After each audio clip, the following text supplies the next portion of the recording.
Hi. Hello. Do me a favor. To your neighbor, just say hello. And then to your other neighbor, just say hello. All right. Now that we're all acquainted, let's get started. There's research that says that right around 7 years old is when we start to develop long-term memories. That is the memories that we can recall once we're adults and look backwards. The sustained memories, if you will. And that sounds about right, because it was right around 7 years old that I can remember coming home in great delight, saying to my mother, "Mom." That's how I used to talk. "Mom." The next time I go to the barber shop, I want to get my hair cut like Eric Galvan. This is Eric Galvan.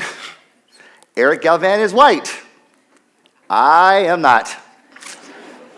But Eric Galvan's hair would blow in the wind, which I thought was just ridiculously cool. And my hair just kind of stood there. It's funny, those things we take for granted looking back, right? But there I was, making a declaration to my mom. "Mom, I want to get my hair cut like Eric Galvan. Next time we go to the barber shop." And my mom looks at me as if to say, "Nigga, you know you black, right?" And of course I know that I'm black. I knew that I was black, and I know that I am black. Look, I grew up in Detroit, arguably one of the blackest cities in the country. Of course I know that I'm black. I went to public schools my entire life in Detroit, some of the best public schools, mind you. Of course I know that I'm black, because in those public schools, I was told that I had to be 2 times as good as the people in the suburbs if I were to compete. And those people in the suburbs are people who didn't look like me, who were not black. Of course I know that I'm black. I was reminded of this when I think about the fact that my brother and I used to swim competitively. And I swam from 6 years old to 18 years old. He throughout college. And let me tell you, there ain't a whole lot of black people swimming competitively. Just keeping it real. But I can remember in those years of swimming competitively, feeling the awkward stares, experiencing the passive aggressiveness, overhearing the whispers that were laden with racial epithets. I know that I'm black. See, even living in New York City, where I lived for 6 years or so, I can remember, more than I'd like to, parking my car in a public parking garage, public parking structure, and on my way out of the garage, another patron would walk by and give me his keys. I know, right? Mistaking me for a parking attendant. I didn't have on a uniform. I didn't have a badge that said, "Hi, I'm Marcus." But yet, because I'm black, he thought that I worked there. Now look, I got nothing against parking attendants. They're the salt of the earth. But I wasn't a parking attendant. In fact, I have the great pleasure, the great honor to work at this prestigious university as a faculty member. That's right.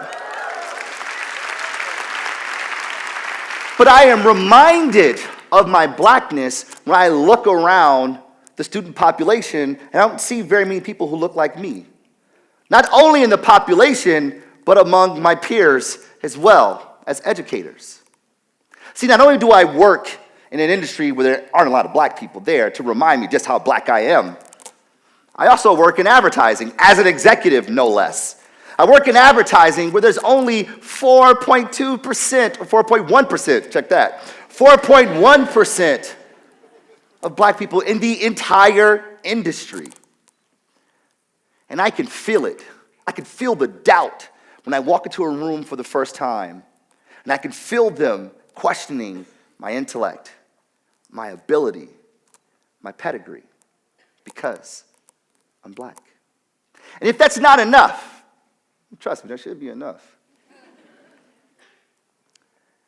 I'm reminded of the fact that I'm black when I consider that I never met my paternal grandfather, my father's father, who was murdered in rural Arkansas in the late 1940s because he too was black. leaving my 7-year-old father and his twin brother and their siblings fatherless. Trust me, I know that I'm black. But this is where things get paradoxical. Because while I've experienced all this time a saliency of understanding my blackness, when I've been among my peers growing up, at the same time, simultaneously, among my peers who were also black, I was called a white boy. Because I swam, because I spent summers going to band camp, right? Because I love the Monkees just as much as I love Tribe Called Quest. The Monkees were great. Or because I excelled in school, I was somehow diminishing my blackness. And to make matters worse, to exacerbate this issue, I decided to fall in love and marry a woman who was not black. And I was accused practically of betraying my race, of unraveling the thread of the black community. Dig this. A few years ago, I shared an article on Facebook from the New York Times that chronicled the increase in interracial marriages in the country. I thought it was interesting because I, myself, was in an interracial relationship. And when I shared this on Facebook, it was met with some delight, some glee from some of my friends. But one friend in particular, a friend that I had known my entire life, at that time, 20-some-odd years of close friendship, she shared this. No, this. Just kidding. All right. The glorification of interracial marriages is dangerous because it romanticizes diversity. Marriage is an institution for community building, and it is not a decision based on love. This was my friend of 20-some-odd years who was supposed to know me so well, and I saw this in horror because A, I didn't see the world that way, but I immediately thought of my soon-to-be wife, and she was beside herself, and rightfully so, because this person, who I cherish dearly, didn't know me at all. And one person replied with 2 sentences that I thought was super powerful. And it said this: "New America, old habits." And indeed, this was an old habit because I've experienced this my entire life. When I was among white people, I was too black, couldn't be any blacker. Among my own people, I wasn't black enough. One poet put it this way: too foreign for home, too foreign for here. Never enough for both. What an isolating and lonely feeling. What a feeling of loneliness. Now, why does any of this matter? It's a Friday night. Why does any of this matter? It's pretty heavy. I tell you why it matters. Because my experience isn't unique to me. There are tons of people who felt isolated, alone, like a black sheep because of their race, their ethnicity, their gender, their sexuality, their religion. In fact, the Harris poll did a recent study that showed that 72% of people in this country have cited feeling lonely. In this hyper-connected world where we're just a tweet and a snap away from everybody, we feel alone. And yet, man, by nature, is a social animal, as Aristotle will say. We all just want to belong. It's in the fabric of humanity to want to belong. This reminds me of a trip I took last year to Hong Kong for the first time. It's in Hong Kong, and there, I didn't feel any more out of place than I feel here in the United States, in my country, in my home, which is both a liberating feeling and kind of sad. But I remember this remarkable thing happened. I'm walking through the train station, right? So I'm walking through the train station, the metro. And as I'm walking, I see a white American down the way, coming the opposite way of me, right? We're approaching each other. And as we approach each other, we lock eyes. Not that kind of way, but we lock eyes. We lock eyes. And then it happened. It happened. He gave me the nod. The nod. The nod. He gave me the nod, y'all. Now, for some of you guys who may not know the nod,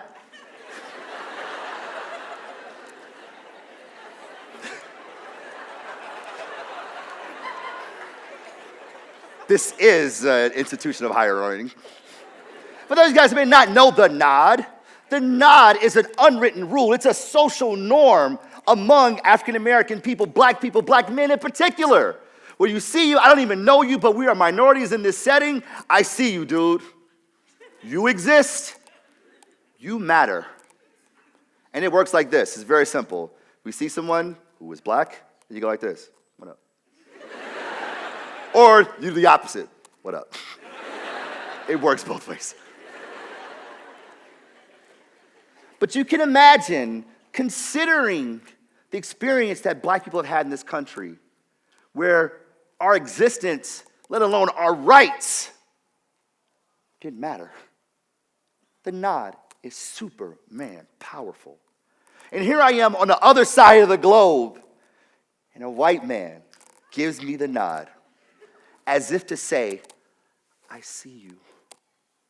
You exist. You matter. And here, we are more alike than we are different. Here, you matter. I've often heard stories from friends of mine who are first-generation immigrants. They mean their parents came here searching for new opportunities for themselves and their family, and they were the first of their family to be born here, first-generation immigrants. And they're Americans. They're born here, and they assimilate. They adopt to the culture of America. The shared beliefs, the social norms, the unwritten rules, the language, the artifacts that we don. And as much as they adopt to the culture, they still felt different. They still felt like black sheep, typically because of the way they look. Now, on the flip side, if they went to their parents' home country, their homeland, they felt different there also because of the way they talk, because of the way they act. Too foreign for home, too foreign for here, never enough for both. Now, why does this matter? I'll tell you why this matters.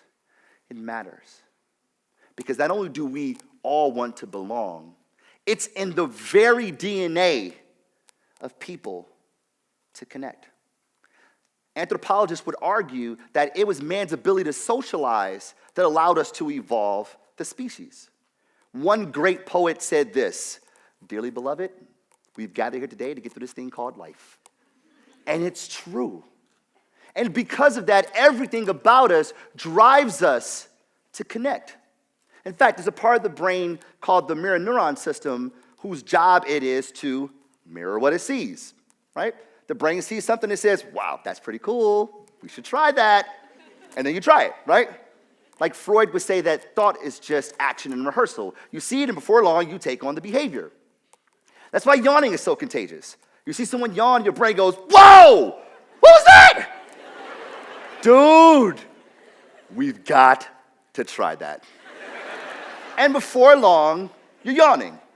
We mirror what we see. It's the same reason why when we're watching a horror movie, we see this and we're like, watch out, girl, he gonna kill you. Because your brain is practicing what it might feel like to be like Liv Tyler in that situation. Or my wife watches The Notebook, she just sobs. Oh, she just bawls. Because in her mind, she's practicing what it might feel like to be loved by Ryan Gosling. And that's totally cool. Totally cool. The movie came out before we started dating. It's all good. I'm strong in my manhood. It's all good. But here's the thing. We mirror what we see because mimicking our people brings us closer together. It allows us to be much more empathetic, strengthening covalent bonds between our people because we all want to belong.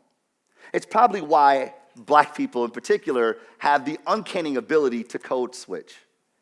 And that is, we can adopt the way to talk, the way to act, when we're with certain people.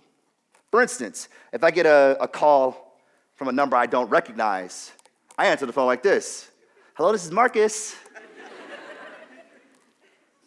And then I realize it's my friend. I'm like, what up, son? What do you do? We code switch because we all want to belong. Now, why does any of this matter? I tell you why this matters to me personally. Because my wife and I are raising our daughter in a world where people will label her as mixed, as biracial, or maybe even other. They'll marvel at her curly hair. They'll struggle with the ambiguity of her blue eyes. They'll exoticize her olive skin. And they'll think to themselves, and maybe be even as bold as to say, what are you? What are you? And the sad part about this is that it's very clear what she is. She's black. And she's white. And she's Christian. And she observes the Jewish high holidays, right? She's also very funny. And she loves music and a whole host of other things. But because of those superficial differences, people are going to see her and she'll experience what it's like to be a black sheep in ways that are far more salient than me. And that just breaks my heart. Because when I think about the world that I want my daughter to experience as she navigates her journey in life, I would hope that someone sees her and says, I see you. You matter. And we are more alike than we are different. Now, why should this matter to you? Well, I'll tell you. This should matter to you because we live in a world more divisive than ever before. There's the haves and the have-nots. There is the liberals and the conservatives, Republicans and Democrats, young and old. And somewhere along the lines, we find ourselves trying to navigate this spectrum. And we all end up feeling like black sheeps, out of place, lonely. When I think about that, it makes me wonder, imagine a world where we stop looking at each other's differences and start looking at the things that we have in common. That we look at each other and say, I see you, and we're more alike than we are different. Imagine that world when we take on people's perspectives, when we allow ourselves to be super empathetic, because it's what we're wired to do. And look, I'm not trying to romanticize diversity. Instead, I'm promoting the unity of humanity, because that's the world that I want to live in. And that, I think, is an idea worth spreading. Thank you so much.